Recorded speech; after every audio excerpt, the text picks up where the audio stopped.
Hello everyone, welcome to Compiler Design video series. In our previous videos, we have already discussed about different topics of Unit 2, which is Lexical Analyzer. In that unit, I was discuss about Introduction to Lexical Analyzer, how Lexical Analyzer works, different input buffering techniques, specification of tokens, recognition of tokens, language for specifying lexical analyzer, means lexical analyzer generator tool, lex, finite automata from regular expression.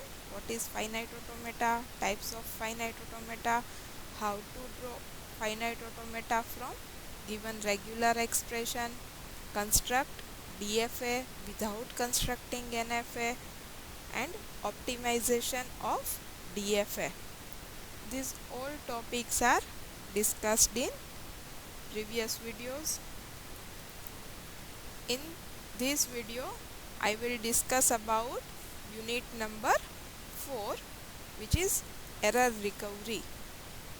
In this video, I will discuss about what is error, basic types of error, and error recovery strategies or ad hoc and systematic methods. Then first, what is error? What do you mean by error?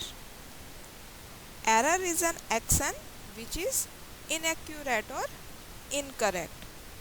In general, we will say that error is synonyms with a mistake. It's a one type of mistake. So in programming language, I can say that any state or condition of being wrong in conduct, which is known as error. So whenever you find any error, mainly two types of error are classified. First one is compile time error and second is runtime error. What is compile time error? What is runtime errors? Compile time error is occurred before execution of the program. It may either a syntax error or missing any file reference, etc. While runtime errors occurred during the execution of program, whenever you passed any invalid input data, at that time runtime errors may occur. Sometimes it may be occurred because of logical error. Then what is logical error? Isn't code not reachable, or sometimes it may goes to in infinite loop. So logical errors are best handled by program debugging. You can handle logical errors with the help of program debugging. Compile time errors are classified into three different sections. First is lexical phase error, second syntactic phase error, and third one is semantic errors. In lexical phase errors can be detected during lexical analysis phase. Typical lexical phase errors are misspelling any identifier or keywords or tokens. It means you can say that it's a spelling error, means incorrect tokens, or exceeding length of identifier or numeric constant, appearance of any illegal character. For example, in your program, if you want to write any condition, if condition, then by mistake you can write fi instead of IF. So it can be recognized as a misspelling of keyword. If rather lexical analyzer will understand that it is an identifier and will return it as a valid identifier. So misspelling causes errors in token formation. Second is syntactic phase error or syntax error. These types of error appear during syntax analysis phase of compiler. Errors in structure or any missing operators or unbalanced parentheses, these types of error are occurred in syntax phase errors category. So the parser demands for tokens from lexical analyzer, and if the tokens do not satisfy the grammatical rules of programming language, then the syntactical errors get raised. All of you already know that whenever you start any opening bracket, then it must be end with closing bracket. If you open any bracket and don't close it, then you may get error. This type of errors are categorized in syntax error. Third one is semantic errors. Semantic analysis phase are getting type mismatched. So semantic errors detected during semantic analysis phase. In this type of phase, generally typical errors are incompatible types of operands, undeclared variable, or not matching of actual argument with formal argument, type mismatches between operator and operand. Whenever you passed any argument in any function, that at that time actual argument and formal arguments will be matched. If these parameters are not matched at that time, errors will occur. So these are the basic types of error. In your GTU exam, sometimes asked like categorize the type of error or explain the basic types of error. So first, what is error? Classification in two different types, compile time error and runtime error. And compile time error are classified into three different phases: lexical phase error, syntactic phase error, and semantic errors. So next is error recovery strategies or ad hoc and systematic methods. Whenever error is occurred, at that time programmer try to solve it. So some ad hoc and systematic methods are generally used. There are mainly four methods or four error recovery strategies.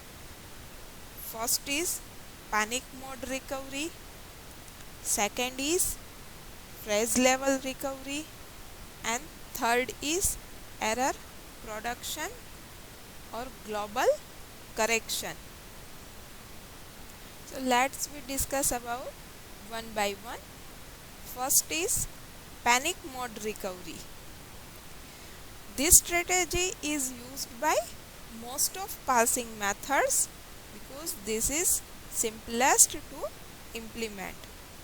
In this method, on discovering any error, the parser discards input symbol one at a time. This process is continued until one of a designated set of synchronizing token is found. In this method, synchronizing token is found. So synchronizing tokens are delimiters such as semicolon or and.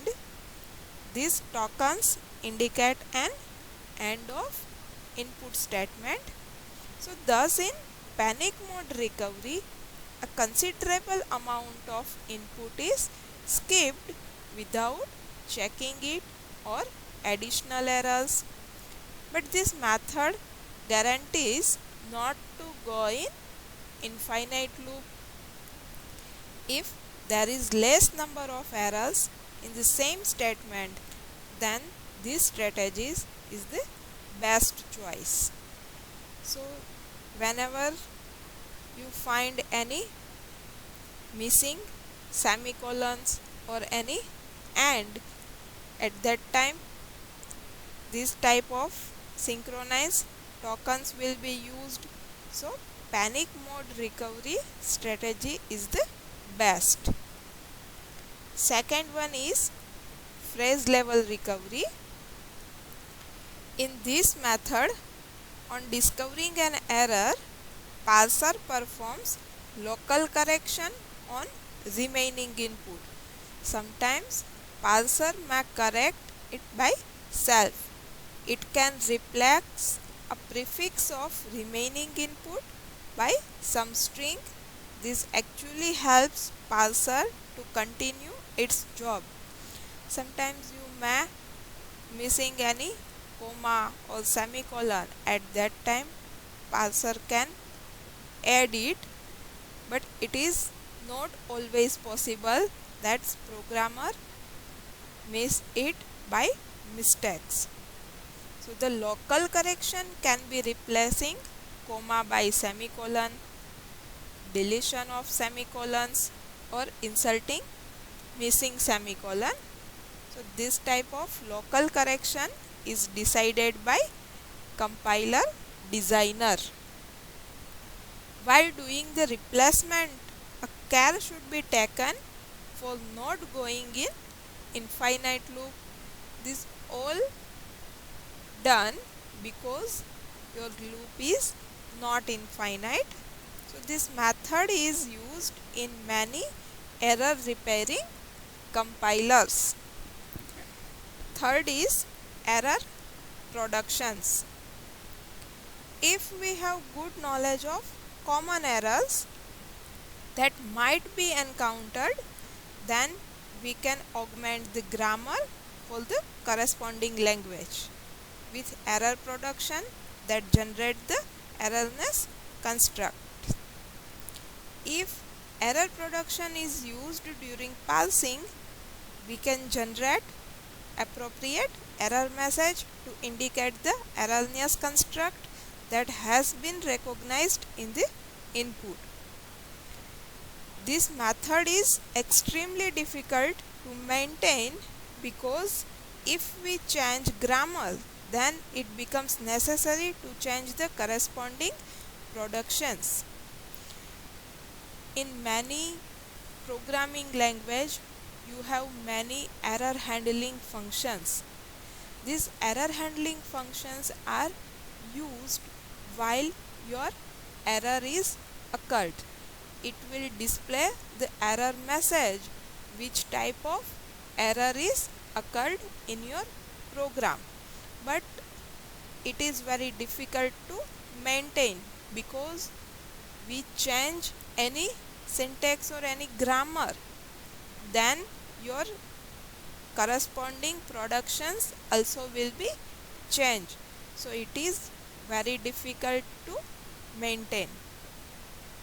And last is global correction.